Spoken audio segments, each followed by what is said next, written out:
Sprehod pa začnimo pri 8. generaciji Audija A6, za katerega smo roko na srce pričakovali, da bo tretjestopenjsko samovozeč, kar pomeni, da bomo lahko vsaj na avtocesti spustili roke z volana. Ampak temu ni tako, saj so uradniki, vsaj kar se tiče zakonov, ta proces nekoliko upočasnili.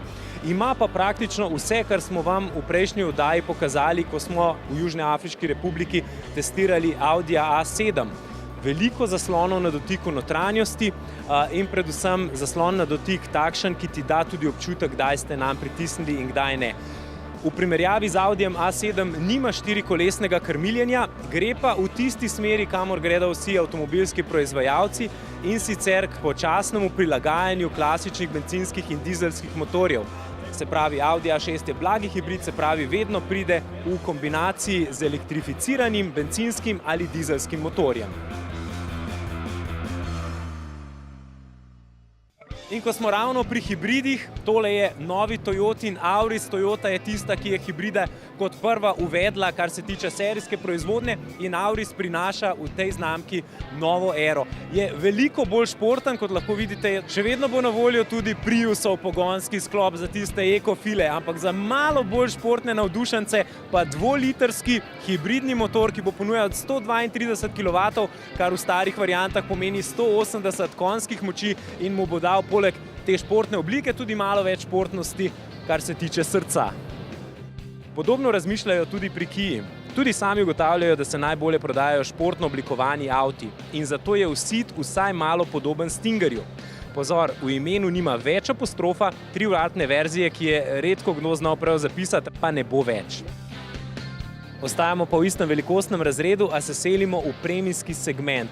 Mercedesov A pa je najbolj zanimivo opremljen predvsem s temle res naprednim infotainmentom, za katerem stoji Nvidia, ki jo morda poznate tisti, ki ste bolj računalniški navdušenci in ki se bo učila od vas. Se pravi, bolj ko boste uporabljali ta infotainment, bolj bo lahko zahteven oziroma več se bo lahko vaših informacij tudi naučil in jih nato prenesel v sam sistem.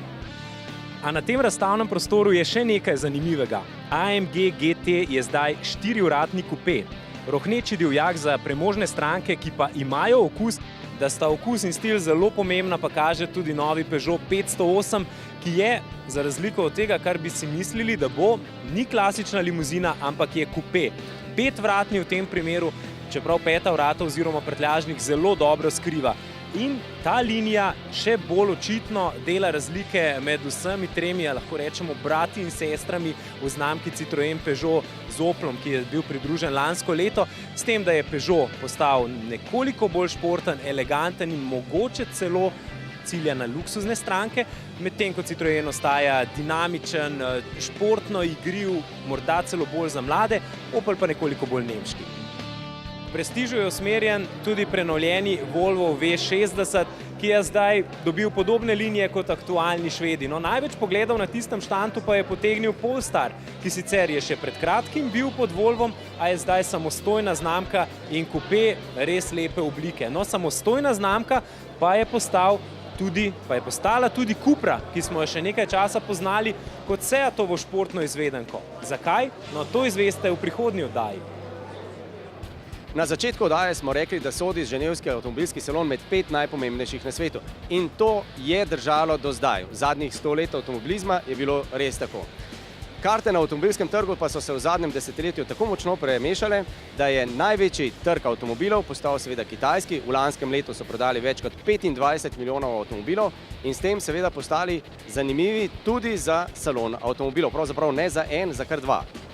Ja, Kitajci so mimogrede proizvedli tudi oziroma proizvajajo največ modelov avtomobilov v primerjavi tudi z ostalim svetom, zato so tako močni igralci tudi recimo na tem ženevskem avtomobilskem salonu. Ampak če se vrnem na same salone, 5 največjih, poznamo seveda 3 evropske, ženevski, frankfurtski in pariški, slednje 2 se seveda izmenjujeta vsako leto, in pa Detroitski salon, kjer v Ameriki Detroit že slovi kot mesto, ki je glavno, vsaj kar se avtomobilske industrije tiče, no, vsaj v preteklosti je tako bilo, in pa Tokijski salon, ki je včasih veljal za tistega, ki je glavni v Aziji, pa mu zdaj zelo močno dihata za vrat tudi pekinški in šanghajski avtomobilski salon. No, ampak Ženeva pa še vedno, kljub temu, da so tu zbrani avtomobili iz celotnega sveta, na eno mesto prikliče, pa to bi bila morda celo rdeča nit, luksus in pa tisto, zaradi česar se res splača priti v to švicarsko mondeno mesto ob jezeru. Nadaljevanje sprehoda po ženevskih novostih pa začnimo pri Škodi. Ta nam je predstavila prenovljeno Fabio, kjer je zanimivo to, da ne bo več v ponudbi dizelskih motorjev, pa tudi koncept, ki napoveduje češko verzijo španske sestrične Arone. V oči pa nam je padel tale zložljivi skiro, ki nam bo pomagal pri zadnji milji oziroma zadnjem kilometru in še nekaj do izbranega cilja v mestih. Tu je tudi Lexusov UX, ki je predstavnik malih mestnih terencev SUV-ov, kjer je roko na srce izgleda in pa dinamičnost malo bolj povečanega pomena, kot pa recimo terenske zmogljivosti. Tudi višina ni ne vem kako visoka.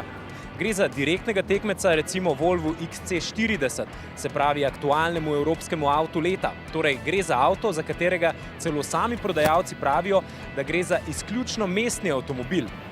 No, tokratna ženevska predstava nam je prinesla tudi prenovljenega Hyundai Santa Feja. Korejci zanj pravijo, da pri tej prenovi ne gre samo za to, da bi ga bolj moderno oblekli.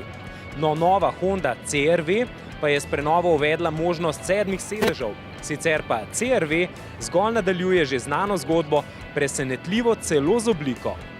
Za razliko od prenovljenega Fordovega Edgea, ki je postal s prenovo nekoliko bolj po evropskih okusih, vsaj kar se vozne dinamike tiče. K temu pripomore seveda tudi izbira motorjev, še posebej tisti dizelski z 2 turbinama. No, serije izvedbe ST, ki naj bi imela več kot 300 konj, pa zaenkrat v Evropi še ne bo. A poleg novih SUV-jev so tu v Ženevi tudi novi, ne novi mali kombiji, ampak kar novi mali enoprostorci. Kajti nova Berlingo in partner, ki je po novem Rifter, sta po novem bolj potniška, računata pa na to, da kljub temu, da je svet zajela euforija SUV-jev, si še vedno veliko kupcev želi avtomobilske praktičnosti, ne pa zgolj atraktivnega videza. Kar pa še ne pomeni, da ne moreta biti SUV-jevsko atraktivna.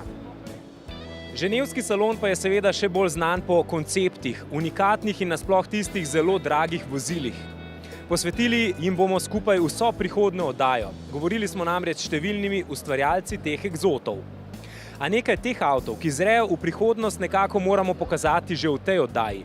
Recimo Idea, eno zadnjih izpeljank bodočega Volkswagenovega električnega avtomobila. Ja, videli smo ga že v večjih karoserijskih oblikah, od novega Golfa do hipijevskega napol kombija, no tale pa, potovalnik, ki ga vidite za mano, je elektrificirani Volkswagen, niti, kot boste dobro pogledali, nima volana, tako da nas bo vozil sam, s tem pa na nek način pri Volkswagenu s tem konceptom napovedujejo električne samovozeče avtomobile, ki naj bi prišli v serijsko proizvodnjo že verjeli ali ne leta 2020. Tule zadaj pa v vas strmi Jaguarjev E-Pace z IM v imenu. 480 km naj bi imel dosega ta električni avtomobil in je tudi zelo zmogljiv. Tesli se mora kar dobro zdeti, vsaj marketinško gledano, da so kot benchmark pri tem avtomobilu rekli, da pospešuje bolje kot Tesla Model X.